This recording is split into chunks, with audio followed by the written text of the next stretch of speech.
too big, too invasive, and it can't be. And here's the deal.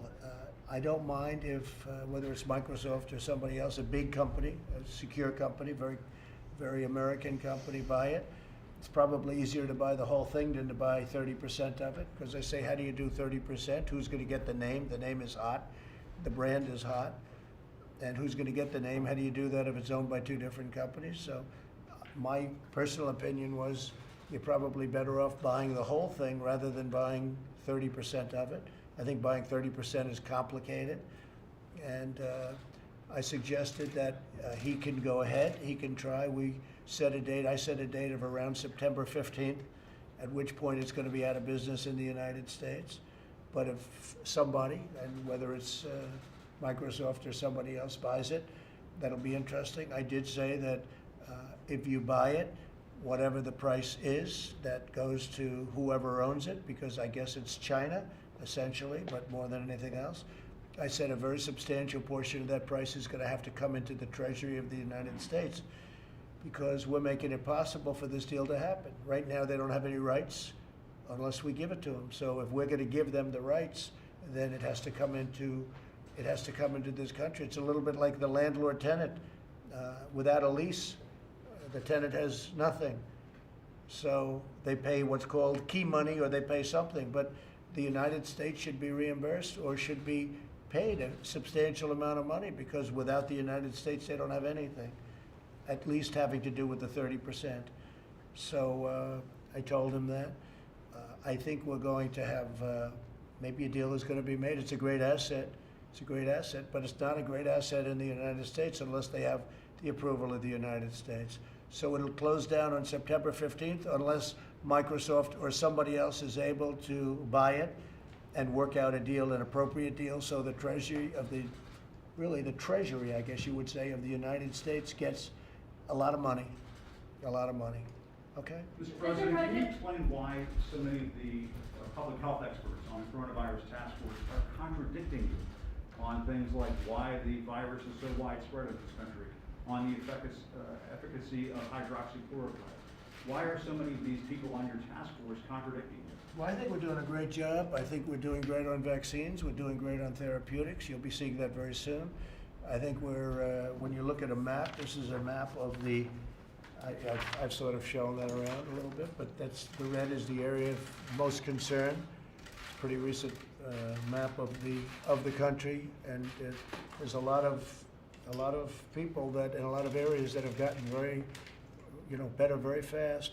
Hydroxy has tremendous support, but politically it's toxic, because I supported it. If I would have said, do not use hydroxychloroquine under any circumstances, they would have come out and they would have said it's a great thing. Many doctors have come out strongly in favor of it. They want it very badly. It's a great malaria drug. So for many years, let me finish my answer. So for many years, it's, I guess 60 years, it's been a malaria drug, very successful, as you know. And it's been also a drug for lupus. And it caused no trouble, virtually nothing in terms of causing people to get sick or having problems with anything.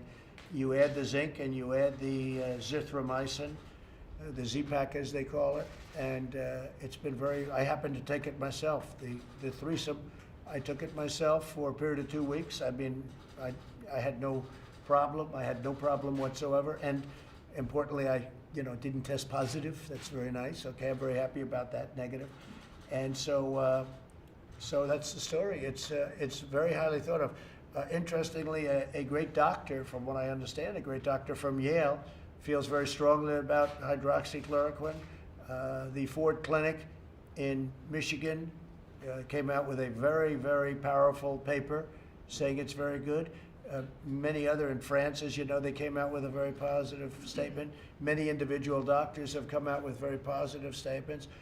I will tell you that if I was surrounded by people, as I was at the time, the reason I took it, we had some people that were relatively near me that tested positive. And I took it for that reason, just because I've heard good things. But Fauci says it doesn't work. Well, Wallace says it doesn't work. I don't agree with Fauci on everything. I don't agree with Fauci. Look, Fauci didn't want, and I like him, I get along with him actually great, but he didn't want to ban people from China from coming into the country, and I overrode him, and I did the right thing. He was saying face masks are no good a short while ago, so it doesn't mean he's a bad person, because he's not. He's a good person. I like him. But we disagree on things. We disagree on things. Now, I will say this. We've done an amazing job with ventilators. We're supplying the world with ventilators. Ventilators are very hard, very expensive, very hard to make, very complex, very complicated machines, very expensive. Hold it, hold it. The U.S. have so many deaths. Hold it. The U.S. has so many deaths compared to so many countries around the world. Fake news, CNN, hold it. We have done a great job in this country. We haven't been given, and not me, I'm not talking about me, Vice President, the task force, have not been given the kind of credit. If you look, countries all over the world are exploding right now. People that you said were doing a wonderful job, so wonderful, but right now, take a look at the countries that are exploding. You have Italy back, you have Spain back, you have France back, you have Germany back, you have a lot of countries, and that's not to knock them. It is a very delicate, very contagious disease. It was released by China. It should never have been allowed to release. There was the source where you could have stopped it. And they did stop it from going into China, although now they say that China is having a lot of problems.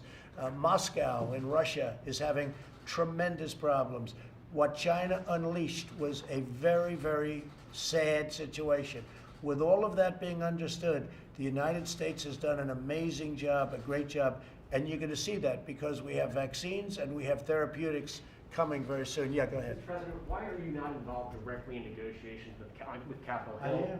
Oh, why? The fact that I'm not over there with Crazy Nancy? No, I'm totally involved. I'm totally involved. And we're going to be doing some things that are very good because we don't think that look, what Chuck Schumer wants more than anybody, and I would say Nancy Pelosi would be second, they want to bail out cities and states that have done a bad job over a long period of time.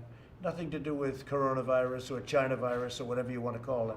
They want to bail out cities and states. They want bailout money. They want $1 trillion in bailout money. And a lot of people don't want to do that because we don't think it's right. The Democrats have run some very bad states and some very, very bad cities. And a lot of people don't want to give them $1 trillion to reward them for doing a bad job. If you look at some of the states, I won't insult anybody by naming those states, but you know what they are. They want bailout money. They're not interested in the people. They're not interested in unemployment. They're not interested in evictions, which is a big deal, the evictions. They want to evict. A lot of people are going to be evicted. But I'm going to stop it because I'll do it myself if I have to. I have a lot of powers with respect to executive orders, and we're looking at that very seriously right now. But what the Democrats want, they're slow rolling it, and all they're really interested in is bailout money to bail out radical left governors and radical left mayors like in Portland and places that are so badly run. Chicago, New York City, you see what's going on over there. Bail out cities and states who have been poorly run and spent a fortune doing it. They want $1 trillion, and we're really not interested in that. Okay, thank you very much, everybody. Thank you. Thank you very much. Thank you very much. Thank you, Jim, very much. Thank you. Thank you, Evan. You're doing a great job. Some boys, even Sarah's afraid of you. Come on, guys. Sarah's afraid of nobody. She must have kids. Are you a mom? No. You'll be a great mom.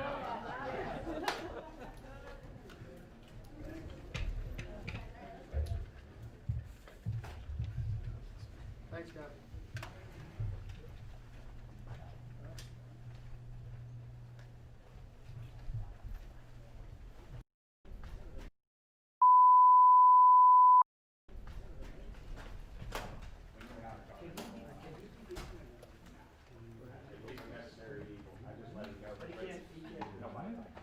It's amazing.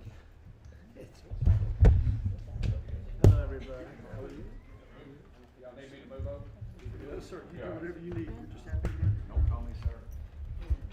That's very nice. Southern You feel comfortable with all those cameras on your head, Congressman? How are you? Hello, everybody.